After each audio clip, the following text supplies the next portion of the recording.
যারা যারা ভাবো বাড়িতে মিষ্টি বানানোটা খুবই কঠিন, বিশেষ করে রেসিপিটা তাদেরই জন্য। এই কালাকাঁদ মিষ্টি বা সন্দেশ যাই বলো, এই মিষ্টিটা বানানো কিন্তু একদম জলের মতো সোজা। যে বাড়িতে কোনোদিনও মিষ্টি বানায়নি সেও প্রথমবারই এই মিষ্টিটা বানিয়ে ফেলবে। কথা দিচ্ছি মিষ্টিগুলো দোকানের থেকেও কয়েক গুণ ভালো খেতে হবে। দেখো, তার জন্য ফার্স্টে দুধ জাল করে নেব। এখানে আমি 1 লিটারের একটু কম দুধ নিয়েছি।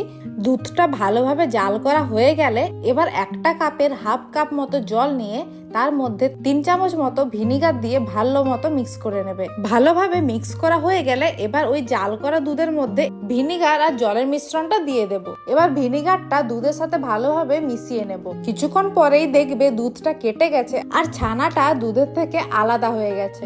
এবার একটা ছাঁকনি নিয়ে তার উপর মসলিন কাপড় দিয়ে তার মধ্যে দিয়ে দেবো ওই কেটে যাওয়া দুধ আর ছানাগুলো খুব ভালোভাবে ছেঁকে নেব। তারপর তার মধ্যে ঠান্ডা জল দিয়ে ভালোভাবে ধুয়ে নিতে হবে। প্রায় 2-3 বার মতো ভালো মতো ধুয়ে নেবে, যাতে ভিনিগারের স্বাদ গন্ধ চলে যায়। এবার ধোয়া হয়ে গেলে ছানা থেকে জলটা ভালোভাবে ঝরিয়ে নেব। তার জন্য এর ওপর ভারী কোনো কিছু রেখে দিলেই জলটা আরামসে ঝরানো হয়ে যাবে। প্রায় 20 থেকে 30 মিনিট মতো রেখে দিলেই হবে। এবার একটা বাটিতে জল ঝরানো ছানা দিয়ে এটাকে এবার হাতের সাহায্যে একটু ভেঙে নেব, যাতে ঝুরো ঝুরো হয়ে যায়। তবে হ্যাঁ, খুব বেশিও কিন্তু ভেঙে নেবে না, কেননা মিষ্টির মধ্যে একটু দানা দানা ভাব থাকলে সেটা খেতে খুবই ভালো লাগে। তারপর এর মধ্যে দিয়ে দেব হাফ কাপ থেকে একটু বেশি জাল করা দুধ আর একই পরিমাণে দিয়ে দেব কনডেন্স মিল্ক আর অল্প করে এলাচ গুঁড়ো দিয়ে সবকিছু মিশিয়ে নেব।